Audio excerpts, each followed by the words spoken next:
እሱ በብርሃን እንዳለ በብርሃን ብንመላለስ እርስ በርስ ኅብረት አለን እንደሚል ጨለማ ከብርሃን ጋር ምን ኅብረት አለው እንደሚል የኢየሱስ ብርሃን ባለበት በዛ አርነት አለ። የኢየሱስ ኃይል ባለበት በዛ ብርሃን አለ። ሃሌሉያ! ብርሃንሽ በርቷል።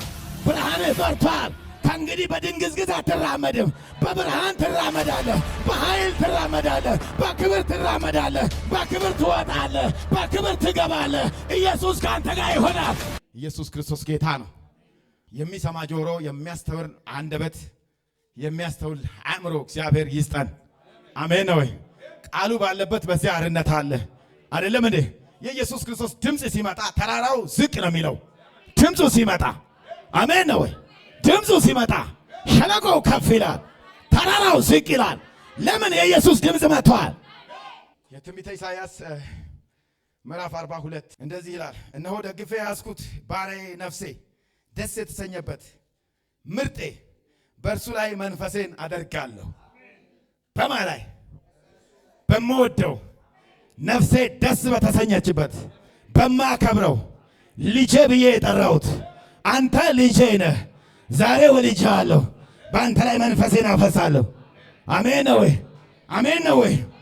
እነሆ ደግፌ የያዝኩት ባሪያዬ፣ የኔ ባሪያ፣ በምሰራበት ቀን ዕቃዬ የሆነ ባሪያዬ፣ አሜን ነው ወይ? ነፍሴ ደስ የተሰኘችበት። አረ ኢየሱስ ደስ ይሰኝባችሁ። ባልና ሚስት ባል ሚስቱን ደስ ለማሰኘት ሚስትን ባሉን ደስ ያሰኙ ይላል ሐዋርያ ጳውሎስ። ከዚህ በላይ ንጉሱ ደስ ይሰኝ፣ በኑሮዬ ደስ ይሰኝ፣ በቤቴ ደስ ይሰኝ፣ በእኔ ነገር ደስ ይሰኝ። አይደለም እንዴ? በመውጣት በመግባት ኢየሱስ ደስ ይሰኝ። እነሆ ደግፌ ያዝኩት ባሪያዬ ነፍሴ ደስ የተሰኘበት ምርጤ፣ በእርሱ ላይ መንፈሴን አደርጋለሁ፣ እርሱም ለአሕዛብ ፍርድን ያወጣል። መንፈስ ቅዱስ ያለበት ሰው የሆነ ሄዶ ይሰራል። አይደለ እንዴ? ነፍሴ ምን ያለበት? ደስ የተሰኘበት፣ በእሱ ላይ ምንን አፈሳለሁ? መንፈሴን አፈስበታለሁ። ከዛ ሄዶ ደግሞ በአሕዛብ ላይ ፍርድን ያመጣል። አሜን ነው ወይ? አሜን ነው ወይ? ወንድማችን ሲናገር እንደዚህ አለ፣ የሰው ልጅ ያለ እግዚአብሔር መንፈስ ሰው ነው፣ ምንም አይደለም። ምንም ሰው ደረቱን ቢነፋ፣ ሰው ምንም የዓለምን ቅራቅንቦ ቢሰበስብ የእግዚአብሔር መንፈስ ከሌለበት ከንቱ ነው። የእግዚአብሔር መንፈስ ያለበት ሰው ግን ተራራውን ዝቅ ያደርጋል። አይጮህም፣ ቃሉንም አያነሳም፣ ድምፁንም በሜዳ አያሰማም፣ የተቀጠቀጠን ሸምበቆም አይሰብርም፣ የሚጤስንም ክር አያጠፋም። በእውነት ፍርድን ያመጣል፣ በምድርም ፍርድን እስኪያደርግ ድረስ ይበራል እንጂ አይጠፋም። ምን ያለበት ሰው? መንፈስ ያለበት ሰው። አሕዛብንም በስሙ ሰማያትን የፈጠረ የዘረጋቸው ምድርና ውስጧም ያለውን ያጸና በእርሷም ላይ ለሚኖሩ ሕዝብ እስትንፋስን ለሚሄድባት መንፈስን የሚሰጥ አምላክ እግዚአብሔር እንዲህ ይላል፣ እኔ እግዚአብሔር በጽድቅ ጠርቼሃል። ጠርቼሃለሁ በሉስ፣ ጠርቼሃለሁ በሉስ፣ እጅህንም ይዣለሁ፣ እጠብቅሃለሁ። እንዲሁም ደግሞ የማቴዎስ ወንጌል ምዕራፍ 4 the book of Matthew chapter 4 ኢየሱስም ዮሐንስ አልፎ እንደተሰጠ በሰማ ጊዜ ወደ ገሊላ ፈቀቅ ብሎ ሄደ። ናዝሬትም ትቶ በዛብሎንና በኔፍታሌም አገር በባህር አጠገብ ወዳለችው ወደ ቅፍርናሆም መጥቶ ኖረ። በነቢዩም በኢሳይያስ የዛብሎን ምድርና የኔፍታሌም ምድር የባህር መንገድ በዮርዳኖስ ማዶ የአሕዛብ ገሊላ በጨለማ የተቀመጠው ሕዝብ ታላቅ ብርሃን አየ። በምን የተቀመጠው ሕዝብ? በጨለማ የተቀመጠ ሕዝብ ታላቅ ዋው ብርሃን ይብራላችሁ። አሜን ነው ወይ? ብርሃናችሁ ይብራ። ኢየሱስ ጌታ ነው። በሞት ሀገርና ጥላ ለተቀመጡ ብርሃን ወጣላቸው። አረ ኢየሱስ ጌታ ነው። ብርሃን ወጣላቸው። እናትና አባት ልጅን ሲባርኩት ልጄ ሆይ ሂድ እንጀራ ይውጣልህ ይላል። እኔ ግን ልባርክህ ዛሬ ብርሃን ይውጣልህ። አሜን ነው ወይ? ብርሃን ይብራልህ። አሜን ነው ወይ? መባና መስዋዕት ያልወደደ ስጋ ግን የተዘጋጀለት ጸጋና እምነት ተሞልቶ በመካከላችን ያደረ ከጨለማ ወደ ብርሃን ያመጣን ኢየሱስ የሚባል መጥቶ ብርሃናችንን አብርቷል። አሜን ነው ወይ? ብርሃናችንን አብርቶልናል። የበራለት ሰው እንደዚህ ነው የሚሆነው። ኢየሱስ ጌታ ነው። ይገርማችሁ ነገር ለመግቢያ ያክል እንደው ብርሃን ከሌለ ህይወት የለም አይደለ? ብርሃን ከሌለ ህይወት የለም። ህይወት ከሌለ ደግሞ ብርሃንም አይኖርም። አሜን ነው ወይ? እዚህ ቤት ላይ ዝም ብላችሁ የሆነች ዛፍ ብታስቀምጧት ብርሃን ስለማይበራላት አረንጓዴነቷን ትለቅና ቢጫ ነው የምትሆነው። ለምን? ብርሃን አላገኛችሁም። ክርስቲያን ሕይወት የሚኖረው ብርሃን ሲበራበት ነው። የኢየሱስ ክርስቶስ ብርሃን ሲበራ ነው። የፀሐይ ብርሃን ሳይሆን የልጁ የኢየሱስ ክርስቶስ ብርሃን ሲበራ ነው። አሜን ወለሴ አሜን ነው ወይስ? የምድሪቷ እችኛዋ ኮከብ ወይም ደግሞ እችኛዋ ስታር ወይም ፀሐይ ለብዙ ነገር ሕይወት እንደምሰጥ ሁሉ የእግዚአብሔር ልጅ ኢየሱስ ለኛ ደግሞ ሕይወት ሰጥቶናል። ብርሃን ሕይወትን ያመነጫል። ወንድሜ ከብርሃን ውስጥ ሕይወት ይወጣል። አሜን አሜን ነው ወይ? ከብርሃን ውስጥ ምን ይወጣል? ይወጣል። ብርሃን የሚሆነው ደግሞ ዋው የእግዚአብሔር ቃል ለትውልድ ሲገለጥ ደግሞ በእግዚአብሔር ቃል ውስጥ የሚመጣው ብርሃን ለኛ ሕይወት ይሆናል። አሜን ነው ወይ? ለዛ ነው የኔና የናንተ ልዩ የሆነ ምግባችን የእግዚአብሔር ቃል መገለጥ ይባላል። ቃሉ እንደ ቃል አይደለም። ፊደል ይገላል፣ መንፈስ ግን ምን ይሰጣል? ሕይወትን ይሰጣል። እኔ የምነግራችሁ ቃል አለ ኢየሱስ ሕይወትም መንፈስም ነው። ከዚህ ቃል ጀርባ ያለው መንፈስ በጌታ በኢየሱስም በእኛ ላይ የጠፋውን ብርሃን ያብራው። በዚህ ዓለት ላይ አለው ጴጥሮስን፣ በዚህ ዓለት ላይ ቤተ ክርስቲያንን ምን አላጋታለሁ? እሰራታለሁ። የገሃነም ደጆችም ምን አይሏትም? አይቋቋሟትም። በምድር ያሰርከው በብርሃን በሰማይ የታሰረ ይሆናል። በምድር የፈታው በላይ ምን ይሆናል? የተፈታ ይሆናል። አሜን ነው። የገሃነም ደጆች አንተ እኔ ማን መሆኔን ባወቅከው ነገር ላይ አይቋቋምህም። ማንን? አንተ ኢየሱስ የእግዚአብሔር ልጅ መሆንህን ከማይታየው ዓለም ወደሚታይ ያየነው እግዚአብሔርን በኢየሱስ መሆኑን ይሄን የተገለጸው የገሃነም ደጅ አይቋቋመው። አሜን ወለሴ መጽሐፍ ሲናገር ኢየሱስ የማይታየው አምላክ ምሳሌ።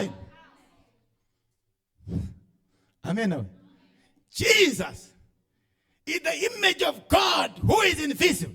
የማይታየው አምላክ እግዚአብሔርን ማንም በማንኛውም ጊዜ ያየው የለም ይላል።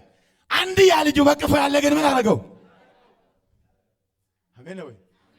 የማይታየውን አምላክ የማናነቀውን የማንዳስሰውን በቃ እንደው በትንቢትና በተለያየ ነገር የምንሰማው የነበረውን ከማይታይ ዓለም ወደሚታይ ዓለም የመጣው እግዚአብሔር በኢየሱስ ነው። አሜን ነው። ለዚህ ነው መዳን በሌላ በማንም የለም። እንድንበት ዘንድ የተሰጠን ማን ነው? ኢየሱስ ክርስቶስ ይባላል። ማርያም አይደለችም፣ ገብርኤል አይደለም። የሚዳንበት ኢየሱስ ክርስቶስ ይባላል። ለዛ እኮ ነው ጴጥሮስን ኢየሱስ ክርስቶስ ሰብስቦ ሰዎች የሰው ልጅ ማን ይሉታል ሲል፣ አንዳንዱ ነቢያት ዳቦ የሚሰጥ፣ አንዳንዱ ደግሞ የኢሳይያስ ትንቢት የሚናገር፣ አንዳንዱ ደግሞ ኤርሚያስ፣ አንዳንዱ ደግሞ ከነቢያት መካከል እናንተስ ማን ትሉኛላችሁ?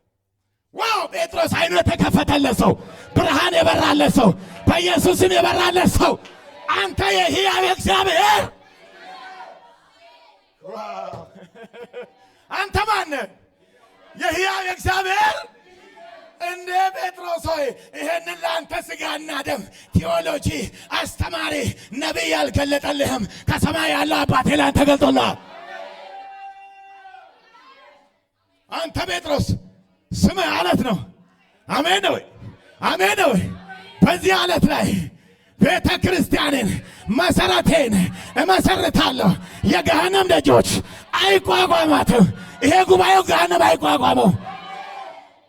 አንተ ጴጥሮስ ይሄንን ሥጋና ደም አልገለጠልህም። እንዴ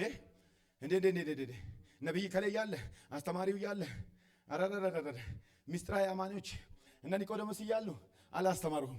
እነኚህ መምህር አሜን አሜን አሜን። አንተን የሰማይ አባቴን መንፈስ ገልጦልሃል። መንፈስ ገልጦልሃል። ብርሃን በርቶልሃል። ብርሃን በርቶልሻል። ይሄ ብርሃን ካንቺ አይወሰድም። የቀኑ ብርሃን አይወጣው፣ የሌሊቱ ጨለማ አይወጣው። አሜን አሜን አሜን። በብርሃን የሚመላለስ በብርሃን የሚመላለስ በሌሊት እንኳን ቢሄድ ብርሃኑን ጨለማው አይወጥበትም። ለምን? ብርሃኑ በርቷል። ብርሃኑ በርቷል። ብርሃኑ በርቷል። ሃሌሉያ! ሲያጠገብ ያለውን ብርሃኑ ይብራል ይበሉ።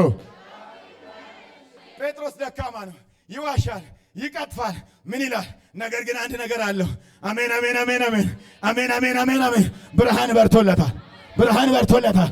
ብርሃን በርቶለታል። አጠገቡ ያለው ይሁዳ ብርሃን አልበራለትም።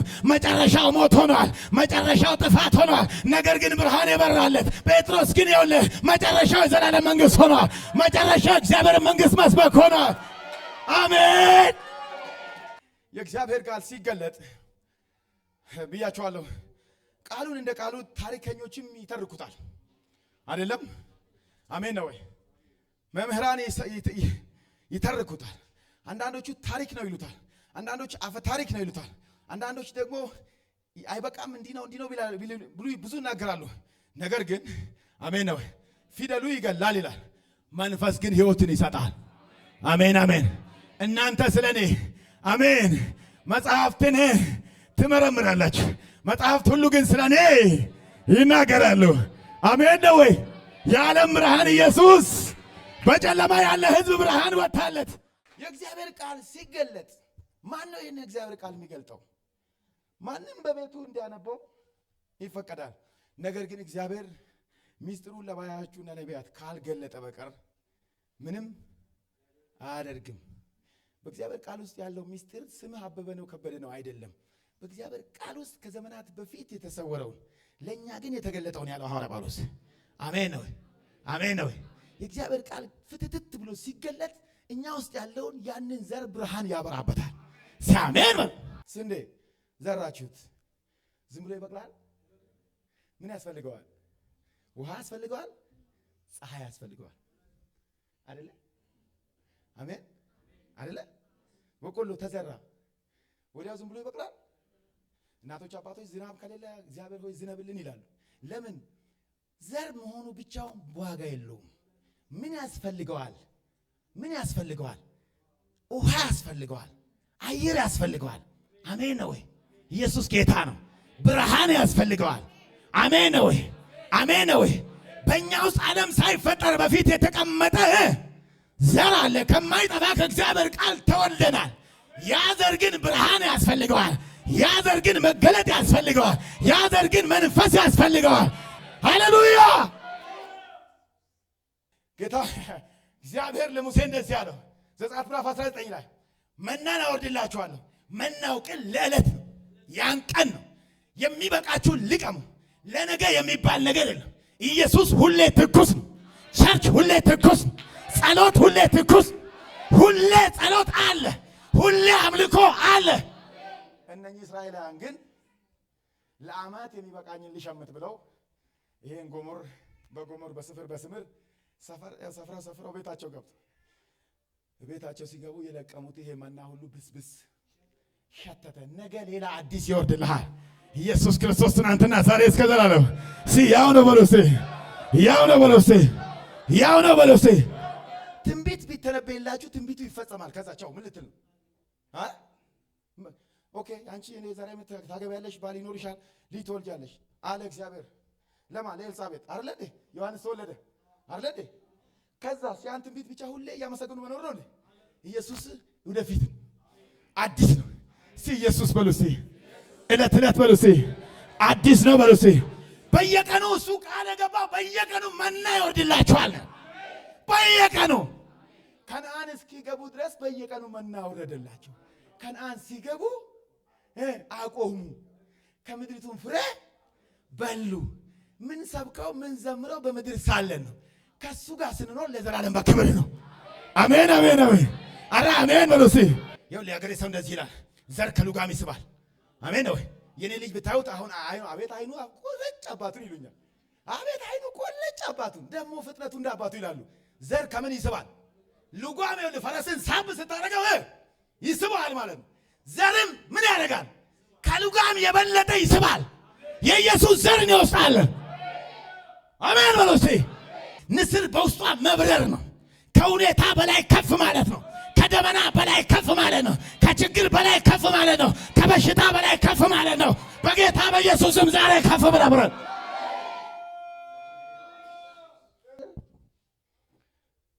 ደመና በሚመጣበት ጊዜ ጭጋግ በሚሆንበት ጊዜ ወንድሜ ካስዬ ንስር ወደ ጎን አይሄድም አሉ። ለደንዴ ወጣ ለደደቹን ከዚህ ብትነሳ እዚህ ጋም ደመና ነው፣ እዚህ ጋም ደመና ነው፣ እዚህ ጋም ችግር ነው። እዛው አየሩ አንድ ነው። ይሄም ቸርች እዛው ነው፣ ያም ቸርች እዛው ነው። አባባም መታወቂያውም ማሞ ሌላ መታወቂያው ሌላ አይደለም፣ አንድ ነው አየሩ አይደለም። ንስር ግን ወደ ጎን አትሄድም። ጭጋግ ሲመጣ ሁኔታ ሲመጣ ወደ ላይ ነው። አሜን እስቲ አሜን በሉ። ከሁኔታ በላይ፣ ከደመና በላይ፣ ከችግር በላይ፣ ከረሃብ በላይ፣ ከዕዳ በላይ ለምን ብርሃን ባንተ ላይ በርቷል። ብርሃን ባንቺ ላይ በርቷል። እስቲ በርቷል በሉ እስቲ። በምድር ስበት አትያዝም። አሜን አሜን አሜን አሜን አሜን አሜን አሜን አሜን አሜን። የኢየሱስ መንፈስ ያለበት ሰው ከምድር ወደ ላይ ይወጣል። ይወጣል በኢየሱስ ስም። ይወጣል በኢየሱስ ስም። በመንፈስ ይወጣል። ብርሃኑ ሲወጣ ይወጣል። ይወጣል በኢየሱስ ስም። አጨብጭቡ ለጌታ ለኢየሱስ። መጽሐፍ ሲናገር ከክርስቶስ ኢየሱስ ጋር ምን ተብላችኋል? ተሰውራችኋል። ኢየሱስ ሰውሮሻል። ኢየሱስ ሰውሮሃል። ኢየሱስ ደብቆሃል። ኢየሱስ ይዞሃል። በክርስቶስ ምን ብላችኋል? ተሰውር። ቆላስይስ ምዕራፍ 3 ተሰውር ያለው ንፋስ መጣ አለፈ። አሜን ነው። ረሃብ መጣ አለፈ። ችግር መጣ አለፈ። ዕዳ መጣ አለፈ። ምን አሜን። ለምን? ክርስቶስ ሸፍኖኛል። ኢየሱስ ሸፍኖኛል። ኢየሱስ ጋርዶኛል። ኢየሱስ ጠብቆኛል። ኢየሱስ ቀኜን ይዞኛል። ይዞኛል በለኝ ሲባክህ ተይዣለሁ በለው እስኪ። አጨብጭቡ ለጌታ ለኢየሱስ። ግን ሐዋርያ ጳውሎስ አንድ ነገር ሁሌም ስጋ በመንፈስ ላይ ይነሳል። ሁለቱ ጠላቶች ናቸው፣ ስጋና መንፈስ። ሁሌም አሜን። ሁሌም የኔ የሞገስ ጠላት ትልቁ ጠላት ይሄኛው ስጋ ነው፣ አፈር ነው። ኢየሱስ ጌታ። አጠገብ ያለውን እስቲ ይሄንን አፈር የሆነውን ብዙ አትስማው በለው እስቲ።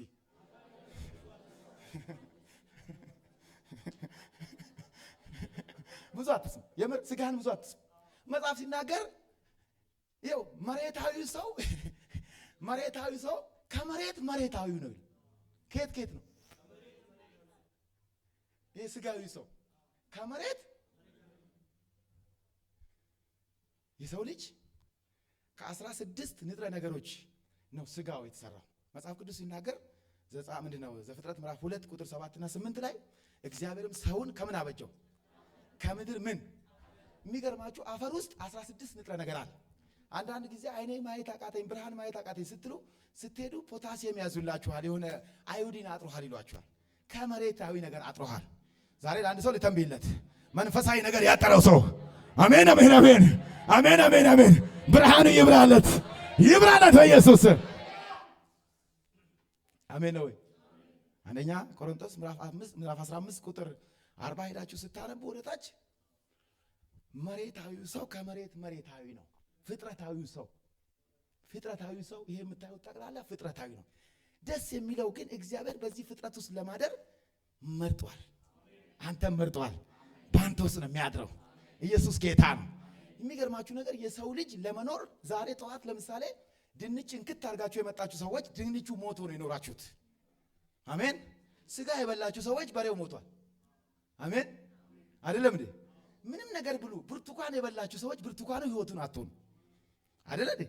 ውሸት አይደለም እንዴ? ጎመን የበላችሁ ሽንኩርት ምን በቃ እንደው ጥፍት ያለ ነገር እነኛ ሁሉ እምሽክ ብለው ሞተው ነው። አንድ ግን አለ። አሜን አሜን። እሱ ሞቶ ለኛ ህይወት የሰጠን፣ አንድ ጊዜ ሞቶ ለዘላለም ህይወት የሰጠን። አሜን አሜን አሜን። ሲአሜን በሉ እስቲ፣ ሲአሜን በሉ እስቲ፣ ሲአሜን በሉ እስቲ። ያው የወደድኩትን ቀኙንም ለያዝኩት ደስ የሚሰኘውን በሱ ላይ መንፈሴን ምን አደርጋለሁ? አፈስበታለሁ። የእግዚአብሔር ቃል የሚናገረው ሮሜ ምዕራፍ 8 ላይ በደንብ ስሙ። ወደ መጨረሻው ሲናገር እንደዚህ ነው የሚለው፣ እነሆ አስቀድሞ ምን ያላቸውን ያሰባቸውን እነሱ ምን አደረጋቸው? ጠራቸው። ጠራና የጠራቸውን አጸደቃቸው። ያጸደቃቸውን ደግሞ ምን አደረጋቸው? አከበራቸው። አስቀድሞ ያወቃቸውን ሰዎች ጠርቶ መንፈሱን እፍ አለባቸው። አሜን ነው። አረ ሃሌሉያ! አረ ሃሌሉያ! አረ ሃሌሉያ! ለመክበር የእግዚአብሔር መንፈስ በእኛ ላይ መሰፈፍ አለበት። አረ ሃሌሉያ! ባሪያዬን ዳዊትን አገኘሁት። መዝሙረ ዳዊት ምዕራፍ 89 ወርዳችሁ ስታነቡ ምን ይላል? ባሪያዬን ዳዊትን ምን አረኩት? አገኘሁት። ቅዱስ ቅባቴን ምን አረኩት? ቀባሁት። አሜን ነው። እግዚአብሔር ይቀባችሁ። እግዚአብሔር ይቀባችሁ። እግዚአብሔር ይቀባኝ በሉስ። እግዚአብሔር ይቀባኝ በሉስ። ይቀባኝ በሉስ። አያችሁ መጽሐፉ ሲናገር አሮጌው ሰው ከኢየሱስ ጋር ምን ብሏል ይላል? ተሰቅሏል። ሮሜ ምዕራፍ 6 ላይ ቁጥር 6 ሄዳችሁ ስታነቡ አሮጌው ሰው ከእርሱ ጋር ምን ብሏል? ተሰቅሏል። አዲሱ ሰው ደግሞ በሱ ህይወትን አግኝቷል።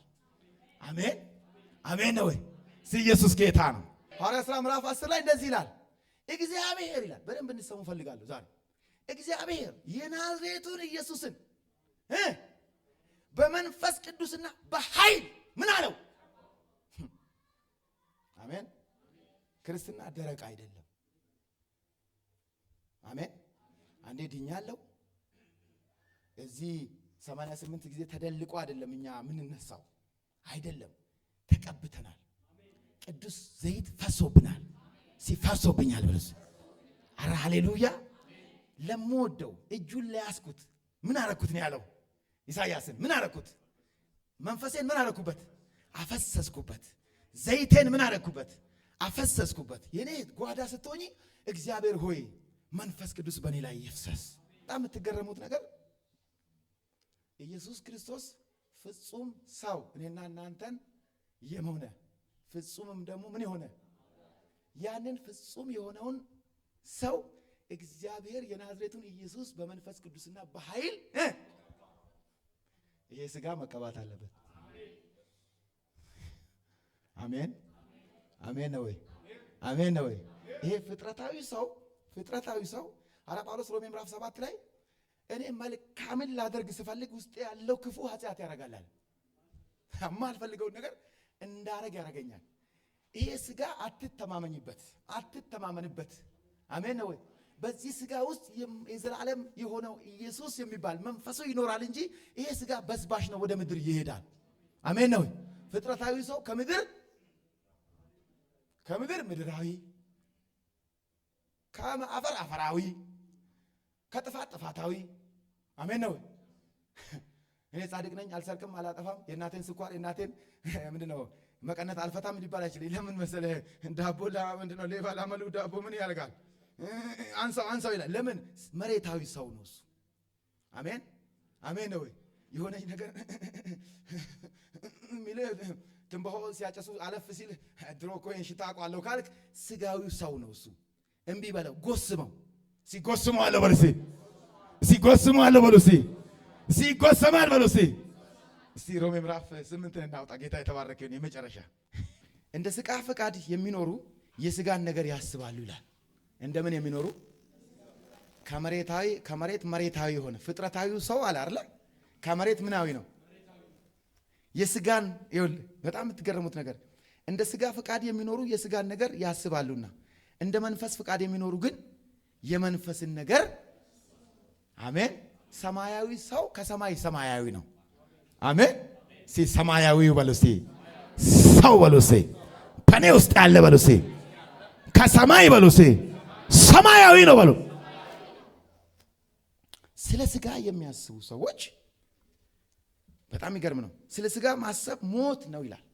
ሥጋ ማለት ይሄኛው የምንኖርበት ይሄ ኢየሱስ ጌታ ነው። ማሰብ ሞት ነውና ስለ መንፈስ ማሰብ ግን ሕይወትንና አረ ኢየሱስ ጌታ ነው። አረ ኢየሱስ ጌታ ነው። ስለ ሥጋ ማሰብ በእግዚአብሔር ዘንድ ጥል ነው። ስለ ሥጋ ማሰብ በእግዚአብሔር ዘንድ ምንድን ነው? ለእግዚአብሔር ሕግ አይገዛም። አንዳንድ ሰው እንዲሁ ስታዩት በትዕቢትና በምን ውጥር ብሎ ካያችሁት ይሄ ሰው የእግዚአብሔር መንፈስ የለበትም። የእግዚአብሔር መንፈስ የትህትና መንፈስ። አሜን አሜን ነው ወይ? ስለ ሥጋ ማሰብ ሞት ነው። ያው እንዲህ ስላችሁ ዕለት ዕለት ሥጋዬን እየጎሰምኩ ሐዋርያ ጳውሎስ ምን አለ? ዕለት ዕለት ምንን ሥጋዬን እየጎሰምኩ አስገዛዋለሁ አለው የሚል አለ ማለት ነው። ብቅ የሚል አለ።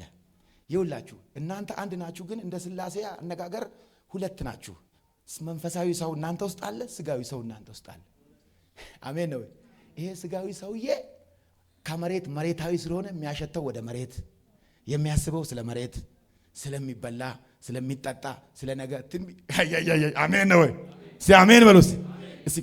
ኳስ የምታውቁ ሰዎች፣ ኳስ የምታከባሉ ሰዎች በእውነት እቺ ልበላችሁ። ይኸው ኳስ አሁን ይሄ ኳስ ነው ብላችሁ አስቡ። ይሄ ኳስ ነው ብላችሁ አስቡ። ወይም እዚህ እንትን ውስጥ ምን አለ? ውሃ አለ አይደለ? ኳስ ቢሆን ግን ኳስ ውስጥ ምንድን ነው ያለው? ንፋስ ነው። ንፋስ የሌለው ኳስና ንፋስ ያለበት ኳስ አስቡ። ንፋስ ያለበትን እንደዚህ ስትጥሉት ነጥሮ ምን ይላል? ይመለሳል። ንፋስ የሌለበትን ወደ ላይ ብትወረውሩትና ቢመለስ እዛው ዘጭ ይላል። ንፋስ የሌለበት አሜን ነው፣ ወደ ላይ የሚያነሳው ማንነት የሌለበት ነገር ግን የእግዚአብሔር መንፈስ ያለበት ሰው ቢወድቅ ይነሳል። አሜን ነው። ጻድቅ 7 ቢወድቅ 7 ይነሳል። ለምን? የእግዚአብሔር መንፈስ በሱ ውስጥ አለ። አሜን። ምን ተሞልቷል? አሁን እንዲህ ስታዩኝ እንደዚህ መልካም ነኝ አይደል? እንደዚህ ስታዩኝ አይደል? ከዛ ስለ ስጋ ብቻ ማስብ ከሆነ መንፈሳዊ ሰውነቴ የከሳ ነው። ኳሸንኮር የያዘው የከሳ ነው። ከሲታ ምግብ ያላገኘ መንፈሳዊ ማንነት። አሜን ነው ወይ? ሁለቱ ወይኔ ጌታ ኢየሱስ ይባርካችሁ። ወንድማችን ብርሃና ምን አለ መሰላችሁ? እንደው ስሞትላችሁ ይሄን ልበላችሁ። በእያንዳንዱ ሰው ውስጥ ነጭና ጥቁር ውሻ አለ። ጥቁሩ ውሻ ስለ መሬት የሚያስብ ነው። ነጩ ውሻ ሰማያዊ ምሳሌ ነው። ነጩና ጥቁር ሁል ጊዜ ጥል ሁሌ ነጩ ጠገብ ያለ ጊዜ ጥቁሩን ያሸንፈዋል። ስጋውን ምን ስለሚያል ስለሚጎስመው እንደ ሐዋርያ ጳውሎስ። ጥቁሩ ጠገብ ያለ ጊዜ ደግሞ ነጯን ሁጩ ቤት ተመቲ መጨቆን። ነጩ በእግዚአብሔር ቃል በመንፈስ በጸሎት በዝማሬ በእግዚአብሔር ህብረት የሚገኝ ሰው መንፈሳዊ ማንነቱ ይወፍራል፣ ያድጋል። በተቃራኒው ደግሞ መጽሐፍ ቅዱስ ሲነስ ዛሬ ከፍቶልኛል። አንደኛ ዮሐንስ ምዕራፍ 2 እንደዚህ ይላል፣ ዓለምና በዓለም ያለውን አትውደዱ። በዓለም ያለውን የሚወዱ የእግዚአብሔር መንፈስ በእነሱ የለም ስላችሁ ምን ማለቴ ነው? አትልበሱ፣ አትድመቁ፣ ሽር አትበሉ፣ ድምቅ አትበሉ፣ ዘይት አይድፋባችሁ አይደለም፣ ፏ በሉ። ነገር ግን አሜን ነው ወይ? አሜን ነው ወይ? አሜን ነው ወይ? መንፈሳዊ ነገር ወደ ጎን ትቶ ስለ መሬትና እንደ ዶሮ ብቻ ወደ መሬት መቆፈር አይደለም። ነጩ ውሻ ይወፍር። መግበው ወንድሜ ሲመግበው አለ በሉሲ እመግበው አለ በሉሲ። አሜን ነው ወይ? ሁሌ መንፈስ በስጋ ላይ ይነሳል፣ ስጋም በመንፈስ ላይ ይነሳል። ዛሬ ግን አንድ ሰው ብርሃን ስለበራለት መንፈስ በስጋ ላይ ያሸንፋል፣ በኢየሱስም ያሸንፋል። ይውላችሁ ነጩ ውሻ ያየለበት ሰው እንዲሁ ኑሮን ታውቁታላችሁ። ሲሄድ አነጋገሩን አትንኩኝ፣ እንደዚህ እኔ እንደዚህ ነኝ፣ እኔ እንደዚህ ወጥቼ እኔ ያለ ኢየሱስ ብቻ ነው። መጽሐፍ ቅዱስ ላይ ነቢያት ራሱ እኔ አላሉም። የሰራዊት አምላክ እግዚአብሔር እንዲህ ይላል። አሜን ነው። ጩ ውሻ የጠነከረለት ያየለለት ሰው ስጋው የተጎሰመ እኔነትን አያበዛም። አሜን ነው። ትህትና ይታይበታል፣ ፍቅር ይታይበታል፣ ቸርነት ይታይበታል፣ መልካምነት ይታይበታል። አሜን ነው። የእግዚአብሔር መንፈስ በሱ ላይ ስላለ፣ ብርሃን በሱ ላይ ስላለ፣ ኃይል በሱ ላይ ስላለ፣ ክብር በሱ ላይ ስላለ አሜን በሉሲ። ይሄ መሬታዊ ሰው ግርም ይለኛል። ነገሮች ሲሳኩለት ብቻ ነው ፈገግታ የሚታይበት። ነገሮች ሲሳካላቸውማ ፈገግ ያሉ ሰዎች እነ ማርያምም ነበሩ። ቀይ ባህር ሲከፈል ከበሮ አንስተዋል። አሜን ነው። አላነሱም እንዴ? ነገር ሲሳካ፣ መራራው ውሃ ሲጣፍጥ፣ አሜን ነው። አሜን ነው። እንጀራ ሲመጣ፣ መናው ሲወርድ ምን ብለዋል? ከበሮአቸውን አንስተዋል። ነገር ግን እነ ኢዮብ እና አብርሃም እና ሳራ ልጅም ሳይኖር ያላቸው ሲወሰድ አዳኝን አውቀዋለሁ የሚቤዠኝ እሱ ነው። አሜን አሜን አሜን። አሜን በሉ። ስለ ምድርና ምድራዊ ነገር የሚሰብክ አስተማሪ እሱም ከምድር አልወጣም። ነግሬያችኋለሁ። አሜን ነው። ስለ ስጋ ማሰብ፣ ስለ መንፈስ ማሰብስ ሕይወት ነው። ኢየሱስ ጌታ ነው። መንፈሳዊ ነገር ከወልሰው መንፈሳዊ ነገራችን ከወፈረ መንፈሳዊ ህይወታችን ከወፈረ እሱ ከፋፋ ድንቡሽቡሽ ካለ አቤት አንዳንድ ህፃናት ታቅፈው ሲሄዱ አቤት እንዴት በወተት ያደገ በማርና በቅቤ እንዴት ያለ ያደገ የፋፋ ህፃን ነው ትላላችሁ። መንፈሳዊ ህይወታችሁ ሲፋፋ ሰው ራሱ አይቶ ያውቃችኋል። እናንተ የምድር ጨው ናችሁ፣ እናንተ የምድር ጨው ናችሁ። አሜን አሜን አሜን አሜን። አሜን አሜን አሜን አሜን። በሄድክበት ትጣፍጣለህ፣ በገባበት ትጣፍጣለህ። የነካው ይጣፍጣል፣ ያሰብከው ይጣፍጣል፣ የሰራው ይጣፍጣል። እስቲ አጨብጭቡና ለጌታ ክብር አምጡ። እስቲ አጨብጭቡ ለጌታ ለኢየሱስ። ያው መንፈሳዊው ሰውና ስጋዊ ሰው አንድ ላይ ነው የሚኖሩት። እዚህ ውስጥ ናቸው። ትምህርታችን እግዚአብሔር ቢረዳን መንፈሳዊን ሰው ማሳደግ ነው መሆን ያለበት። እስቲ ይሁን በሉ እስቲ፣ ይሁን በሉ እስቲ። ምድራዊ ነገር እኔ ብጸልይም ባልጸልይም እግዚአብሔር ሰጥቷል። እግዚአብሔር ምድርን የፈጠራት ለአንተ ነው የፈጠራት። አሜን ነው ወይ? እስቲ አሜን በሉ እስቲ። አሜን ነው ወይ? ምድርን የሚገዛ የሚቆፍራትም አጣ አለ እግዚአብሔር። የሚገዛት አጣለ። ምዕራፍ 2 ላይ ምንድነው? ዘፍጥረት ምዕራፍ 2 ላይ ምድርም ባዶ ነበረች የሚቆፍራትም የለም። ሰውን ከጭቃ ምን አደረገው? አበጀው። ምን እንዲያደርገው? እንዲቆፍር፣ እንዲበላ፣ ከወዙ እንዲበላ። ተተነበየልህም አልተተነበየልህም እውነቱን ስነግርህ ትበላለህ። ናሬ ትንቢት አለኝ። አሜን ነው። ተነገረም አልተነገረም ጦምህን አታድር። ተተነበየም አልተተነበየም ቪዛ ታገኛለህ። ተባለም አልተባለም ታገኛለህ። ለምን? ይሄ ተፈጥሮ ህግ ነው። አሜን ነው። ስለ ስጋ ማሰብ በለው አጠገብ ያለው አብዝቶ መጨነቅ ሞት ነው በለው። በእውነት እስቲ እንደው ብዙ አትስማው ስጋን በለው። በእውነት አትስማው፣ ብዙ አትስማው። እንደዚህ አእምሮ ተውቦ አንድ ቀን ይከዳል። የማይከዳ አሜን ነው። ይሄ ምድራዊ ሲበሰብስ የማይበሰብሰውን የሚለብስ አንተ ውስጥ አለ። አራሜን ወለሴ፣ አራሜን ወለሴ። እኔ ሄዳለሁ በአባቴ ቤት ብዙ መኖሪያ አለ አለ። አሜን ነው። ቆይ አባቴ ቤት አለ የሚለው ያ መኖሪያ እንደዚህ አይነት በጭቃና በሲሚንቶ የተሰራ ቤት እንዳይመስል ያንተ መንፈሳዊ ቤት ነው። ዛሬ አሜን ነው። ቴዎፈኒ ይባላል። ያንተ የክብር አካል ይባላል። ከዚህ ስትወጣ የምትገባበት፣ ከዚህ ስትገባ የምትጠባበት፣ ከክርስቶስ ጋር 1000 ዓመት የምትገዛበት፣ የምትለማበት። አሜን አሜን አሜን። አሜን አሜን አሜን። አሜን አሜን አሜን። ከዚህ ስወጣ የምገባበት ቤት አለኝ። በአባቴ ቤት ብዙ መኖሪያ አለ። ያ መኖሪያ የሰማይ ቤት ይባላል። የሰማይ ቤት ይባላል። ቴዎፈኒ ይባላል። የክብር አካል ይባላል። አሜን ነው። ቆይ አልሰሜን ግባ በለው አለ ያገሬ ሰው። እዛ በሲሚንቶ በወርቅ የተሰራ ቤት መስሎ ነው እንዴ? ወይ ጉድ ነው። የክብር አካል ይሄ የሚበሰብሰው የማይበሰብሰውን ይለብሳል። የዘላለም ቤት ውስጥ ይገባል። እስቲ ይገባል በሉ እስቲ። የሚታመመው በሉ እስቲ። የማይታመመውን በሉ እስቲ ይለብሳል በሉ እስቲ። የሚሞተው በሉ እስቲ የማይሞተው በሉ እስቲ ይለብሳል በሉ እስቲ። የሚበሰብሰው በሉ እስቲ የማይበሰብሰውን በሉ እስቲ ይለብሳል በሉ እስቲ። እሱ በሉ እስቲ የክብር አካል በሉ እስቲ ይባላል በሉ እስቲ። እሱ ደግሞ በሉ እስቲ የኔ በሉ እስቲ የዘላለም በሉ እስቲ መኖሪያ ነው በሉ እስቲ። ይሄንኛውማ ወደ ቤቱ ይሄዳል። ወደ 16ቱም ኤሌመንት ይሄዳል። ፖታሲየም፣ ካልሲየም፣ ፖታሺየም ምናምን 16 ወደ ቤቱ ይገባል። ይሄኛው እዚህ ውስጥ ያለው ነጩ ይሄዳል ወደ ቤቱ። የማይበሰብሰው አሜን ነው። ይሄ እንደሰብስና የማይበሰብሰውን ትለብሳለህ። ይሄም የሚሆነው በቅጽበታዊ አይን ነው። አሜን አሜን አሜን አሜን አሜን አሜን አሜን አሜን አሜን። ሐዋርያው ጳውሎስ እንደዚህ አለ። እነሆ በቃ በጣም መንፈሳዊ ሲሆን ወደ 7ኛ ወደ 3ኛ ሰማይ ተወሰድኩ። ወዴት? ወደ 3ኛ ወደ ክብር አካሌ ገባሁ። ነገር ግን እንዳልታበይ የስጋን መውጊያ ተመለስ። አሁን ኳሷ ውስጤ ኃይል ንፋስ አለና ብላ በራ መሄድ አትችልም። ተመልሳ ወደ መሬት ግን መሬት አትቀርም፣ ትነሳለች። ሲነሳለ ወልስ ሲነሳለ ወልስ ችግሩ ኳሱ ከቦካ ኳሱን ተውት። መኪና ከቦካ አይንቀሳቀስም ጎማው። እናንተ መኪና እንደዚህ እንደሚያዝናናችሁ ሁሉ ጎማው ሲበላሽ የሞተ አህያ እንደሆነ ታውቃላችሁ።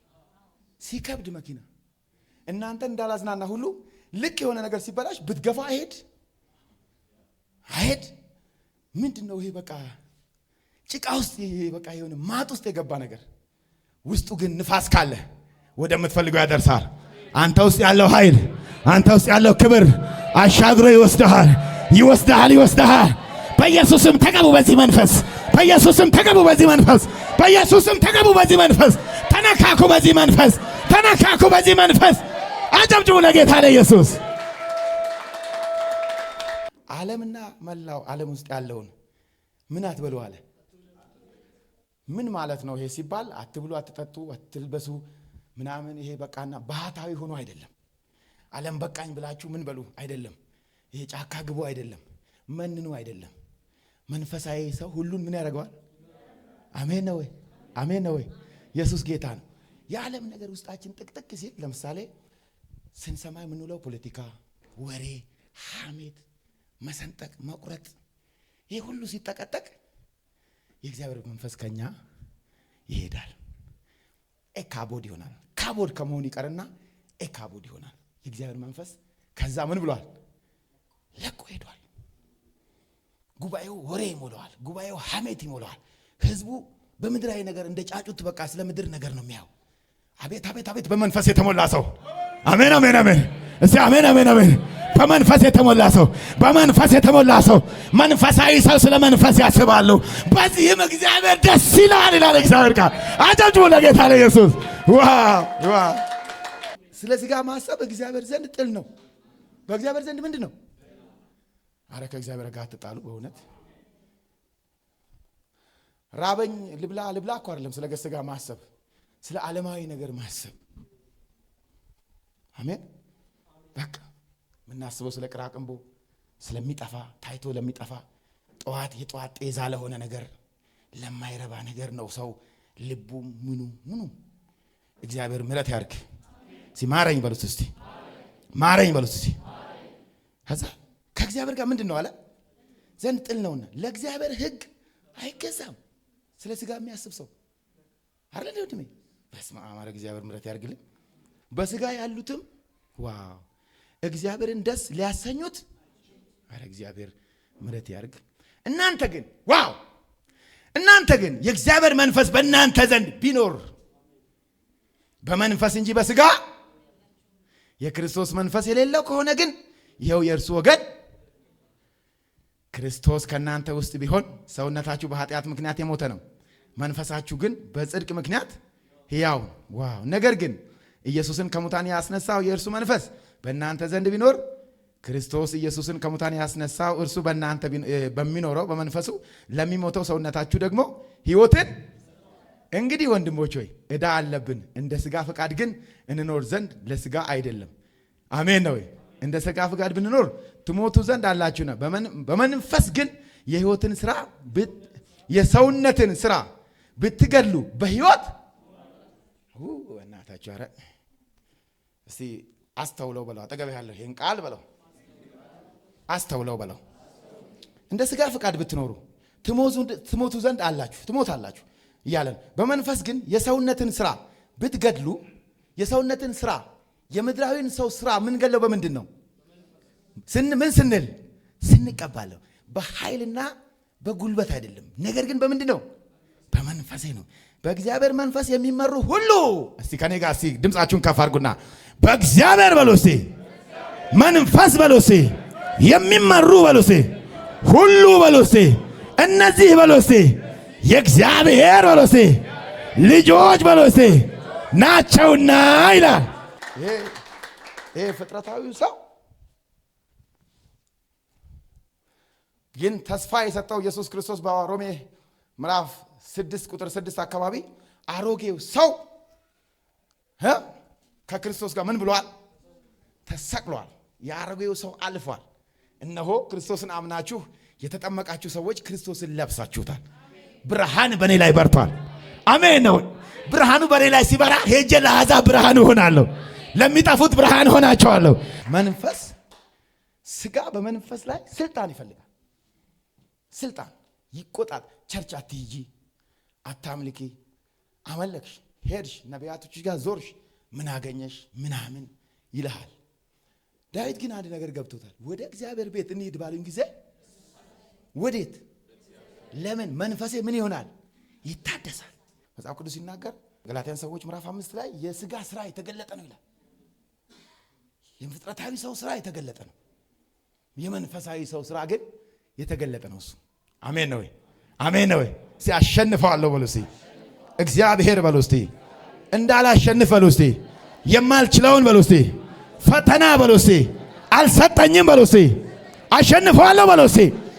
መጽሐፍ ቅዱሳችን ሲናገር በመዝሙረ ዳዊት ምዕራፍ 80 ላይ ያችን የወይን ግንድ አገኛት እግዚአብሔር ከግብፅ ነቅሎ አውጥቶ በእስራኤል በከነዓን ተከለ።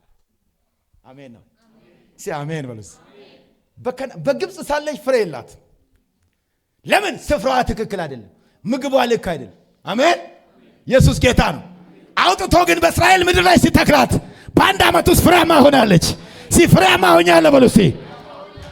ወጣቶች ልምከራችሁ፣ ዓለምን የምታሸንፉት በእናንተ እውቀት አይደለም፣ በእናንተ ጥበብ አይደለም፣ በእናንተ ምንም አይደለም። የምታሸንፉት እናንተ ውስጥ ያለው የእግዚአብሔር ሕልውና የእግዚአብሔር ማንነት ሲጎለብት ነው።